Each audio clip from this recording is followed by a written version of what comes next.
Hello, this is the RPG Pundit, the final boss in Internet Shitlords. I hope that everybody out there in the Shitlord army today is doing well.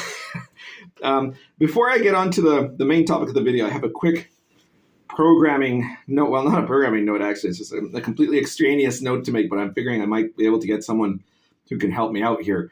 I am trying to get in touch with the owner and operator of the Big Geek Emporium, and I've tried a couple of different ways. I've tried an email address that is, the admin address for the Big Geek Emporium, and I've tried a Facebook page of his, what I assume is the owner, and neither of those have panned out yet. I haven't gotten any responses. So if you know a way to contact the owner of the Big Geek Emporium, please tell him that the RPG Pundit really wants to talk to him. Get him to get in touch with me. All right. So that's that. All right. And today I'm going to talk to you guys about something that came up to a certain degree in the live stream that I did just the other day, where I was doing some explanations about how I run my game and stuff like that, and in answers to questions, right? And I thought, somebody suggested that they would like to hear this more in depth. So I'm going to do this video where I'm going to explain that really one of the best ways to get peak emulation and immersion in an RPG is if the DM has no idea what he's doing, right? Or not what he's doing, but rather what's going to happen, right? He has no idea what's going to happen next. That creates a verisimilitude, okay? So I'm going to explain in a context how this has happened for me, right? And how it tends to happen. And I'm also going to say that, it's not something that is always going to be all that functional, but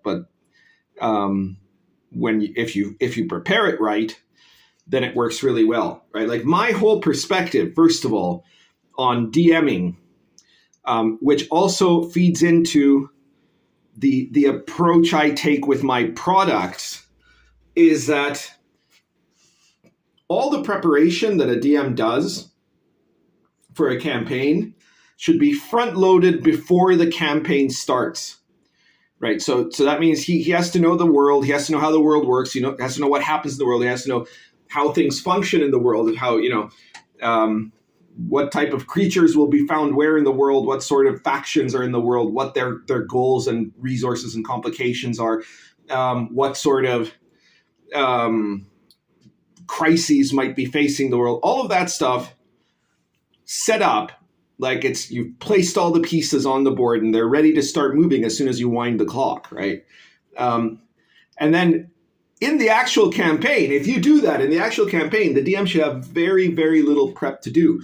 Because in most campaigns, if you want to achieve better immersion, the thing you don't want to do is to create this deeply crafted novel or TV script style, or movie script, I guess, style story that you're now going to tell as DM, right? That's the thing to avoid. So people who talk about how much prep they have to do for the next adventure or whatever, like that seems very weird to me. I mean, there might be a few things you might have to read up. You might have to decide a couple of things of what, like not even decide. If you're doing it really right, you don't decide. You just look at it and suddenly you get the answer, right? Of what's happening in the world as a result of what the players did, etc. Right? So all of that is part of what creates a living world. And so if you front loaded it, your job as DM, once the campaign starts, becomes much, much simpler. People who talk about DM burnout, it's because they're trying to plan these elaborate TV show or movie show type, critical role sort of scenes of, high drama and all kinds of story and plot, and they're trying to just jam it into the world, and that makes the world artificial. That makes it a Potemkin village, right? It's just a prop for the storytelling of the DM. All right, so I'm going to use an example that is actually from a campaign I'm currently running. At this very moment, I am running a Sword and Caravan campaign. It's an online campaign because it started out as the play test for Sword and Caravan. And we had a session last weekend. Maybe some of my Sword and Caravan players are going to see this video and they'll comment about this. They can confirm. Right? We had a session last a session last weekend that was really spectacular. It was just above board, just way beyond the standard. And it was the peak of a series of things that had happened over the last couple of sessions, right? The player characters had arrived in Baghdad. Along the way, when they'd been down the Tigris, they'd discovered that there was this giant fish that stalked the Tigris River called the Manjar. And they actually figured out a way to kill it, right? And nobody had done that before because this thing was a terrible man-eating fish. They actually got lucky in that they found it because the Tigris is a big river. They found out that it had gone into a tributary, into a lake area, and so they this allowed them a chance to corral it so it couldn't just swim up or downstream and get away, right? And then they killed it, and so then they started telling everybody about how they killed it, and so they became really, really famous. These Crusaders they're also basically the first Europeans to arrive in the entire area in who knows how long, at least Western Europeans, because there were possibly dudes from the Caucasus, the Rus and stuff like that might have gotten down there, but they were the first Franks, right? The first Englishmen. And so this caused a lot of attention for them when they got to Baghdad, which they were going there to speak. Well, they were really going there to get away from these other nobles that they had gotten themselves into some trouble with in Saladin's territory. The important thing is that when you get to Baghdad, you're no longer in Saladin's country. You're now in a separate. Baghdad is the city state of the Abbasid Caliphate, and it's where the Caliph, the head of all Islamic religion, lives in this time period, right? And so this way they were out of reach of Saladin's law, and that was the main reason they got there. But they also were hoping to try to get an audience with the Caliph, because the whole rationale of this party is that the PCs are. Sorry, I don't know if you guys hear that. That is not Meatball, just so you know. Meatball's fine. That's this other cat that lives on our roof. He doesn't live there, but he travels to our roof. I don't know if you hear this at all, but there's this caterwauling, so I thought I should explain this. We call him Big George or something. He apparently right now he's kind of, I guess, in heat or something. He knows that Meatball's here, so he's trying to woo her, and he's been doing that all night, last night, and then today. Anyway, back to the story. The main thing is they became really well known, so they started to get a whole bunch of job offers when one of them, the Kimri, mentioned that he was they're looking to do jobs, right? And then they ended up taking a job with this mercenary company that is trying to catch one of their own members that betrayed them, that stole a coffer full of dirham, full of coins, and was hiding out somewhere in the worst neighborhood in Baghdad, the Kark. And so they go in there, they have to interact with, they find out that in this neighborhood, there's this Shia gang and this Sunni gang, and there's and this guy, before he was a mercenary and before he was a soldier, before that, he was this street kid who had been orphaned in this neighborhood, right? So it's like his home turf, right? And we ended the last session on this cliffhanger where these members of the Al-Kark Shia Brigade were coming to take the PCs out because they had found out because the PCs had been asking around about this. They realized that they were hunting for this guy that was their buddy, and so the session after that, the one that we played on Saturday, was this big long session of resolving this whole situation that started with a fight. It led to a whole bunch of pursuits, having to have plans to try to intersect this guy before he could get over the wall of Baghdad's walls and escape, to get away from the city, and then he'd disappear. And the whole thing was just very action packed. And my players at the end of the session, they one of them and the rest of them concurred, said, "Wow, this was just an incredible session." And I have to say, I love how exciting the campaign is and all the stuff that happens in it and everything. And the way he was saying it, I don't know, maybe it wasn't that, but it gave me the impression that he thought that I was carefully planning through each of these steps of what was happening, right? But actually, that's what I said. Well, but you guys realize, to my players, I said, you guys realize that I have no idea what's going to happen in this campaign, right? Like, just the same as you don't know what's going to happen next. I never know what's going to happen next either, right? They're like, yeah, but you're the DM, right? Like, yeah, but I don't pick what happens, right? So from the whole time you guys have been traveling the Silk Road, here's what I do, right? As you're going down the Silk Road, in Sword and Caravan, there are certain resources, right? And this is important part of what my bigger point of what I'm trying to say, which is that you need to have the right resources to be able to achieve this kind of style of play. Because if you're using the wrong resources, then it doesn't really work. Because part of it is you have to create generators of that you don't control. And a generator could be anything. Like, it's usually a random table is what the term generator is meant to be. But it could be something as simple. Let's say a generator is, there's a 1 in 6 chance each day going down this particular road that you will have a random encounter.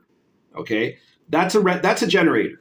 It's essentially a random determinant. Right? It's not a table, but it's a generator. And the important thing is that if you have to decide, okay, so if they go down this road, that's a 1 in 6 chance. So maybe this other road is actually, a 3 in 6 chance because it's much more trafficked, right? And then you also have to decide, well, what kind of things are going to be on that road, versus the other road, because the more trafficked road will have more encounters, but maybe a lot of those encounters won't really be combat encounters, right? Whereas the other one, where there's much less chance of an encounter, because it's a back road, it might include an encounter, for example, of certain types of creatures or monsters that you'd never see on the main road because they'd never approach that close, right? And it might have a higher risk of encounters with brigands or bandits, but the number of brigands or bandits on the lower road might be smaller because they might just be a smaller opportunistic group of like peasants that are trying to rob people on the road. Whereas in the bigger road, there's a much less chance of bandits. But if you get it, it's like a D100 of them because they're going after big caravans, right? Stuff like that. That's how you have to figure out. That's the stuff you have to figure out, ideally, beforehand in the campaign. Now, in the middle of a game, you can do the same thing, right? You can work out those probabilities, but the important thing is you have to think about it. You can't just say, okay, in every road in the Forgotten Realms, doesn't matter which one it is, there's a 1 in 6 chance of an encounter, whether it's like the biggest highway in the world or the narrowest little trail going through, a desert, like the same encounter chance no matter what, right? That is bad design, right? The good design of these sorts of things have to be able to give you an idea of the reality of the demographics of the world, all right? And so if you've done that, and sometimes in a really good product, they'll do that for you, right? Sword and Caravan basically does that for you for the Sword and Caravan, for the Silk Road campaign, which could also be, I don't know, like an Al-Qadim campaign if you really wanted it to. But the point is, it works for that sort of thing. It might not work quite as well if you're applying the same tables to a different, like, to a European fantasy setting. It might be, you might need to adjust it somewhat, right? So what I explained to them is, okay, so you guys are traveling along the Silk Road. You're traveling through these different paths. And what I do is I keep track of, what day it is. I check, what the conditions are. I do a check for an encounter along the road. If there is one, well, there you go. And you guys keep proceeding. At the end of the day, I check to see if there's a caravanserai in that area, and if there is, you can go in there and I can check for random events in the caravanserai in the inn. And if there isn't one, well, then you have to camp out and you have to check for, random encounters at night and things like that. Or maybe you get to a village and I can determine what the village has. And then, you will proceed along that way till you get to a town, village, or city. When you get there, there's I check to see. Usually I check it in advance, actually. I check it like the next town over, right, to see what events are happening there, right? So there's a random event table. And that can tell you like something that's going on right now in the city or something that very recently went on. And so that means that in every city there are things that could be happening. And if you go back to the city later, you'll have different events, And once you're inside the city, well, you got to find a place to stay and all that. But then I also check for random encounters in the city. And if you spend enough time in the city, well, then I have to check for the chance of getting, unwanted attention from officials, depending on how you're behaving, right? And the crazier you are, the more, nutsy stuff you end up doing, and the more attention you call to yourself, the more chance that the rulers will notice you. And so all of these things, you're going around to different places. There are random, there's a whole bunch of tables at the back of Sword and Caravan for like mercenary companies, tea houses, philosophical schools, Sufi groups, magicians, all kinds of different locations, organizations, institutions, or things like that all have tables that you can use to generate like let's say a random group of Sufis. You can roll and, okay, maybe they're not really Sufis at all. Maybe the leader is a fake, right? Or maybe they've got a problem that they're like trying to take an ancient artifact, of their, that's the relic of a Sufi saint or something like that, to another city, and they need help with that, right? So that might be an adventure seed, So I said to them, so basically you guys had gone along, you went up the northern route to Baghdad, you went through the mountains, you came down the Tigris River. Along the way, you got to Tikrit, where you got into trouble with the cousins of Saladin, and you decided to be able to make an excuse to get out of there by getting over to Baghdad. And then you went and you killed the giant river fish, which was a random chance. There was a random chance they were going to be able to find out where the river fish was.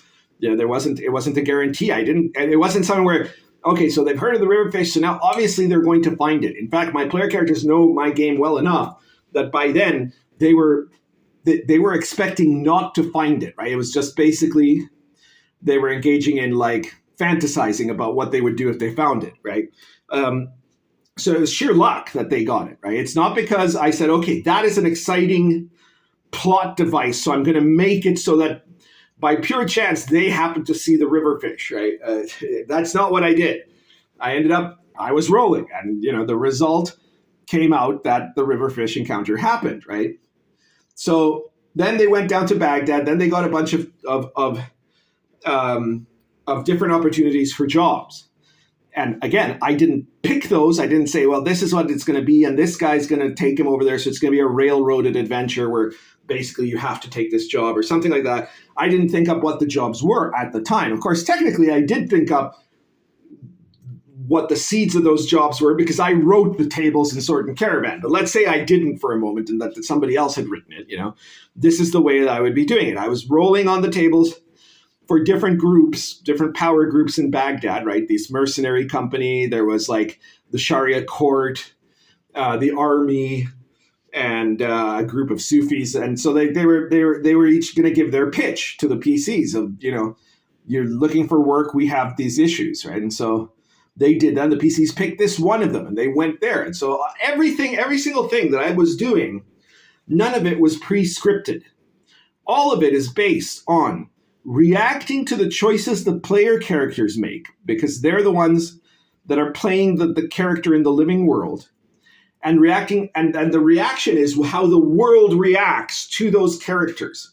And then part of determining how the world reacts to those characters should be, as much as possible, something that is not your own pre-planned devising, right? Like, obviously, if you resolve it by like a roll, especially let's say you just resolve it by a roll on the table. So you're one of the characters goes off by himself into a neighborhood.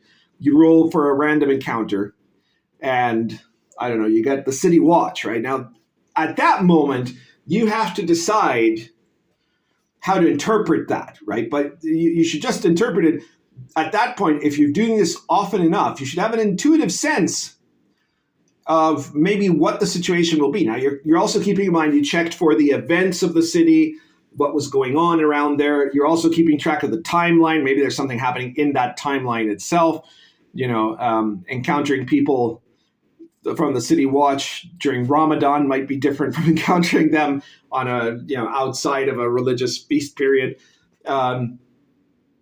So you react to that and you interpret that result. That's the part that the DM does. He fills in the gaps to make it comfortably and smoothly in line with the world, with the living world. And so all of this stuff, I did it basically effortlessly. And they thought, well, maybe they didn't. I don't know if they did for sure. I think a lot of them do know kind of what my style is. But I think to some degree, subconsciously at least, they were thinking of this as having been, because it was that in particular, that last session did play out like an action movie, like it played out like an action, like a cops and robbers thriller as they were trying to catch this guy, right? But it was completely non-scripted and non-intentional, right? And I think that gave it a real significant life to it that it wouldn't have had if you knew that everything was already kind of pre-scripted from the beginning. So that's essentially my recommendation. Now, you can't necessarily do it entirely like this with every game. I'm not saying that you should actually. So, for example, in you can have pre-made adventures. In the Old School Companion 2, I have these, 26, 27 pre-made adventures that are all medieval authentic adventures. They're based on folk tales and myths and legends and actual historical events from the Middle Ages. But even in my adventures, I tried to make them an open-ended adventure, right? So, you get to an area where two villages are squabbling. You can then decide, here's the villages, here's what they're squabbling about, here are the different people involved. So it's a sandbox, right? The player characters can make their choices there. And the only thing that it has to flush it out adventure-wise is a series of kind of pre-set up if-then scenarios, right? So if Andy the Simpleton finds the cursed dagger, then he will end up running away into the swamp or something like that, right? Like that. Okay, because that's like a pre-set up set of possible reactions to possible situations which might come about inside the sandbox, and that's valid too, right? In World of the Last Sun, I rarely have any idea what my players are going to do. So I'm constantly adjusting in my Last Sun campaign. And I do have a lot of really good generators in like the Gonzo Fantasy Companion where you can, set up entire races, entire civilizations like on the fly, right? But I also end up having a lot of kind of like plot points that come in to the game on a routine basis. Part of that is also because the party is now very, very high level. And so people, they're operating on like a global scale practically, like not everywhere in the globe, but they're aware of things going on in a much wider region than they would be if they were first level characters. And people come to them with stuff, right? So I have to, determine stuff that people come to them to. And often my selections there are not so much based on, well, they are kind of, I was going to say they're not based so much on what's natural to the world as what's going to be the most hilarious or entertaining. But the World of the Last Sun is definitely a world where the most entertaining probability is the most likely one. So to paraphrase Elon Musk, free me, Elon. Come on, I'm waiting for you to free me on Twitter. And then there's like in Invisible College. So in Invisible College, I have 50 adventure seeds at the back of the book that are all like kind of very short couple of line plots of scenarios that could come up, right? And so even there, I will like, often when I run Invisible College, I've run it in an episodic format, unlike, say, Sword and Caravan, where characters are going from day to day in a carefully tracked time of campaign in what is actual real 1-1 time as opposed to what certain weirdos call 1-1 time. The Invisible College, I ran it episodic, right? So it was like you'd have this mission that you're doing for your Invisible College Hall, and when that's done, the next session, it's a different mission. Some time has passed, right? That also gives the player characters time in between to practice their different magical practices that you have to do in the game. During the game itself, though, I still apply the same principle. So maybe there is a plot that is superimposed, right? Whether, I don't know, it's like some rock star has discovered these goetic talismans and is using it to get fame, but it's also going to drive people insane or something like that, right? Like that could be a plot device or a plot setup in the Invisible College. And so that's going to be one thing, right?